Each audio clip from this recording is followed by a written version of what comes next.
everyone. Ready for a deep dive that might leave you feeling a little uneasy? Oh, definitely uneasy. We're tackling Compliance, that 2012 film that'll have you questioning everything. And I don't just mean the plot. It gets under your skin, that's for sure.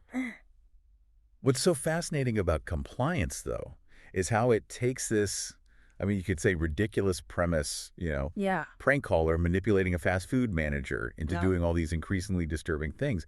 But it shows just how easily our own minds can be, kind of tricked, exploited. Okay, so, paint the picture for us. We're at your average chick witch, right? Right. Busy Friday night, and the manager, Sandra, is already dealing with, a huge food spoilage issue. Oh, yeah. So not exactly starting off on a calm note. No, not at all. And that baseline stress that she's under, that's really important. It makes her more vulnerable. Makes sense. Yeah. So then, bam, enter Officer Daniels. That voice on the phone throws everything into chaos. He claims a young cashier, Becky, stole from a customer and that he's working with, corporate. Right away, he's hitting all these pressure points. Okay, just hearing you describe it, I'm already kind of getting anxious. But wouldn't most people be skeptical? Why doesn't she just hang up, call the cops herself? Well, that's where the brilliance of the film comes in, and sadly, the reality of these scams. Yeah. Officer Daniels doesn't just say, "I'm a cop." He uses specific, really deliberate language. Mentions these fake protocols, name drops people higher up in Chickwitch. Ah, okay. He uses that corporate structure that Sandra's bound by to make her feel like she's trapped. So it's not just blind faith in a badge. It's about creating this whole web of obligation and fear, right? Yeah, fear of the consequences. Fear of consequences, yeah. So Sandra is already on edge, and now she's facing potential, legal trouble for the restaurant, disciplinary action from corporate. Her rational mind is getting hijacked by stress and this desire to do what's right, whatever Officer Daniels is telling her is right. Right. And this is where it all starts to go downhill, right? The demands keep escalating, starting with detaining Becky, but then going into, things that most of us would say are way over the line. Way over the line. And this is where we see this chilling connection to the Milgram experiments. Oh, right. Yeah. Remember those? Mm-hmm. Milgram showed that people would inflict pain on others just because someone they saw as an authority figure told them to. Right. Compliance takes that idea out of the lab and into this really, believable setting. And that's what makes it so unsettling. It makes me think about Becky's role in this whole thing. I mean, she's clearly the victim here and she's obviously distressed. But her coworkers, they just ignore her protests. It's like they've completely dehumanized her. It's the bystander effect. The more people there are involved, the less any one person feels personally responsible for stepping in. Makes sense. Plus, they've already bought into Officer Daniels as the real deal. So to them, Becky's just some guilty teenager ranting. So we've got Sandra trapped by this idea of authority, her own sense of duty, and her coworkers are basically frozen by the bystander effect. It's this awful recipe for disaster. Where does the movie take us from here? Oh, it just keeps getting worse. The tension keeps ratcheting up as Officer Daniels draws in more people, including Sandra's fiancé, Van. Oh, no. And this is where we see the foot in the door technique, in full force. Okay, break that down for us. What does foot in the door mean exactly? It's a classic manipulation tactic. You start with a small request, something that seems totally reasonable. Once you get that compliance, you ask for something a little bigger, then bigger and bigger, until you've got them doing things they never would have even considered at the beginning. And in Compliance, we see that play out not just with Sandra, but with multiple characters. Each step, while definitely disturbing, is framed as necessary by Officer Daniels, building on their previous obedience. Absolutely. By the time Van is involved, we're talking about things that are humiliating and maybe even criminal. Yeah. But the film, it doesn't show these people as evil or anything. Right. Which is what makes it even more disturbing, I think. This is honestly making my head spin a little. It's like a masterclass in how not to fall for manipulation, but also, a terrifying look at how easy it would be to fall for it. Exactly. And that's why we got to keep digging deeper. Compliance is not just a movie. It's reflecting real psychological and sociological forces. And knowing how they work, that's the first step in fighting back. This is getting intense. Yeah. We'll be right back after a quick break. Back again, and we're still reeling from the messed up world of Compliance. Yeah, seriously messed up. This film really forces us to face how vulnerable we are to manipulation, and it's crazy because it's not even coming from someone, like, obviously powerful, you know? Right, and what's even more disturbing is this isn't just some made-up Hollywood stuff. Oh, no. Compliance is actually based on real events. No way. Series of them, yeah. Yeah. Including this, like, super creepy case that happened at a McDonald's in Kentucky back in 2004. Are you serious? You're telling me this kind of thing actually happened, like, for real? Dead serious. Yeah. And the details are, I mean, they're freakishly close to what we see in the movie. A guy pretended to be a cop, called the restaurant, Wow. accused an employee of stealing, Yeah. and then, like, basically mind controlled the manager into doing all sorts of invasive and just humiliating things. That's just, I can't even, it's like knowing it really happened makes the movie hit even harder. You Oh, know, it's right. like all of a sudden those characters on screen are less, movie characters and more like, I don't know, people we could actually know. The people we could be. Yeah. Exactly. Exactly. It's scary to think about. Okay, so we've got to like break this down. What can we learn from compliance to avoid ending up in a situation like that? What are the warning signs we should be looking for? I think one of the biggest takeaways, really, is how important it is to question authority. You mean like even if it's a police officer? Even then. Mm. And look, it's not about being disrespectful or breaking the law or anything like that. It's about having a healthy sense of, skepticism. Remembering that even people in positions of power, they can make mistakes. Right. Or worse, be intentionally deceptive. But wouldn't that be like dangerous? Questioning a cop? I mean, what if you're wrong and they're actually legitimate?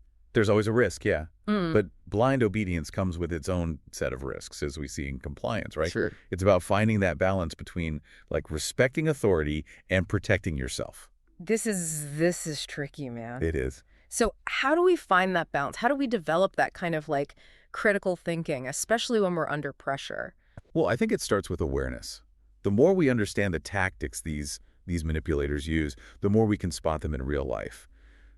Okay, so give us some examples. How did Officer Daniels in compliance manage to get so much control over these people? What was he doing? He used a bunch of techniques that are like textbook manipulation. Mm. First, he established his, authority right off the bat, said he was a cop, name-dropped higher-ups at the company, used all this official-sounding jargon, Right. all to make Sandra feel like she had no choice but to do what he said. So basically, he wanted her to believe he was the real deal, and questioning him would, like, have serious consequences. Exactly.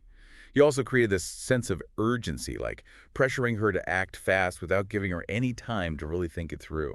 And didn't he, like, keep escalating the situation, pushing Sandra further and further out of her comfort zone with each new demand? Oh yeah, classic manipulation tactic. It's called foot in the door. Yeah. You start small with something that seems reasonable, and once you get them to comply, you raise the stakes, little by little, leading them down this path they never would have imagined. It's just so sneaky because each step, although disturbing, is presented as like, this is necessary, Well- this is justified, and it's building on their previous obedience. Right, exactly. So besides questioning authority and being aware of these like mind games, are there any other things we can do to protect ourselves? Yeah, definitely. One of the most important is to try to get some independent verification. Yeah. Like in the movie, Sandra could have easily stopped things from escalating by just calling the police department or the corporate office herself to check if the caller was legit. Right, that makes sense. But I can imagine like in that moment, it's hard to think straight when you're stressed and under pressure. Absolutely.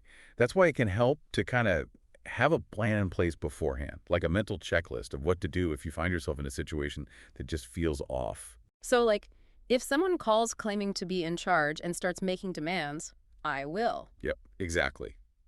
Having a plan can help you stay calm and rational even when things are getting crazy.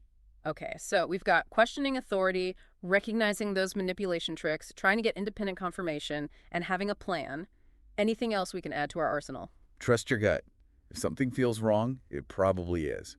Don't ignore those instincts. It's like so many of us have been taught to second guess ourselves, especially when it comes to people in authority. It's true, but it's important to remember you always have the right to say no.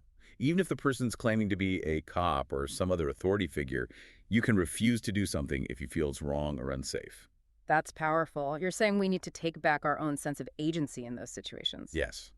And remember, real authority figures will understand and respect your need to double-check or get some clarification.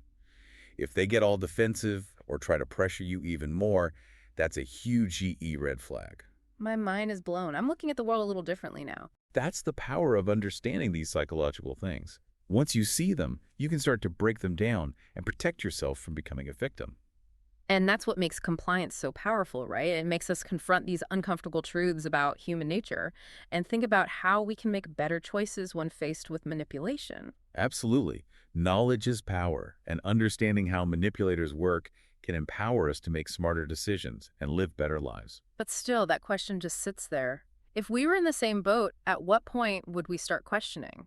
How do we build up that resistance to manipulation? It's a question we all need to ask ourselves, and honestly, there's no easy answer. But talking about it, like we're doing now, is a good start. So having these conversations, sharing our thoughts and experiences, that makes us more aware and more prepared. Exactly. And by looking at films like Compliance, we can turn a really messed up story into a valuable lesson. We're back, still kind of deep in the unsettling world of compliance. Yeah, it's a film that sticks with you, that's for sure. It really makes you think, like, how susceptible are we to being manipulated, even when it seems totally ridiculous? It's easy to watch and be like, nope, not me. I'd never fall for that. But, the thing is, these tactics, they work because they're tapping into, like, our deepest psychological wiring. It's like the film's showing us our blind spots, the parts of us that want to believe, Yeah.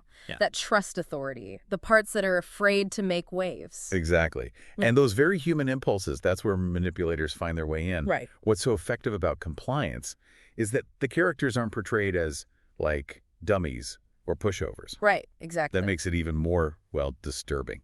I've been wrestling with this question the whole time we've been talking. Like, where's the line between respecting authority and just blindly obeying? How do we, build up that internal alarm system, the one that goes off when something's truly wrong? That's the million-dollar question, isn't it? And there's no simple answer. But one thing Compliance shows us is that manipulation thrives in isolation. Oh. Think about how Officer Daniels keeps everyone separated. He doesn't want them comparing notes, questioning his story. That's so true. He even uses that isolation as a weapon, turning people against each other, making them doubt themselves. So if we're talking about building resistance to this kind of manipulation, I think it starts with connection, having open communication with people you trust. Friends, family, people at work. Exactly. Creating spaces where it's safe to question things, share doubts, get a reality check. Like having people you can bounce things off of, be like, hey, is this normal? Right. Because sometimes it's that outside perspective that helps us break out of the manipulator's, spell. We need those voices to remind us of our own values, our boundaries, when someone's trying to erase them. It makes me think about how manipulators often target people who are already in vulnerable situations. Absolutely. Yeah. Look at Sandra in Compliance. She's stressed, under pressure from corporate. The situation's already chaotic. Right. All of that makes her more susceptible to, falling for Officer Daniels. To his game, yeah. So it's not just about being, smart or strong-willed. It's recognizing that certain situations make us all more vulnerable. And being extra cautious in those moments. Which is where self-awareness comes in. Knowing your own, triggers, what makes you tick, that can be powerful. For sure. If you know you tend to crumble under pressure, practice standing up for yourself. If you're a people pleaser, remind yourself it's okay to say no, even to someone who seems like they're in charge. This whole deep dive has been a real eye-opener. I went into this thinking Compliance was just, a shocking story, but it's really like a guide to understanding how these subtle forms of manipulation work and how to fight back. That's a great way to put it. It's not an easy film to watch, but it's an important one. So before we wrap up, what's the one thing you want our listeners to take away from this? The most powerful weapon against manipulation? What would you say it is? I'd say it's a mix of critical thinking and action. Question everything. Check things out for yourself. Trust your gut. And never, ever be afraid to say no. And, maybe most importantly, don't underestimate the power of connecting with others, sharing your experiences, building a support system. That's great advice. Thanks for joining us for this deep dive into compliance. Hopefully you've all gotten a new perspective on how manipulation works and the tools you need to protect yourselves. Stay curious, stay connected, and stay empowered. Today is your lucky day. Today is the day that our $3 website works for you, paying you directly to your PayPal daily. Imagine $3 ongoing continuous payments to your PayPal account. Imagine falling asleep and waking up to $300 in your PayPal account. How would this make you feel? How could this help you? What bills could you pay? What kind of fun could you have? What does that retirement look like now? All for a one-time payment of $3. This website is DFY done for you, fully built and completely hosted, and never stops collecting payments for you. You have spent $3 on coffee on a regular, but that coffee won't help you create multiple streams of income. Click the link below.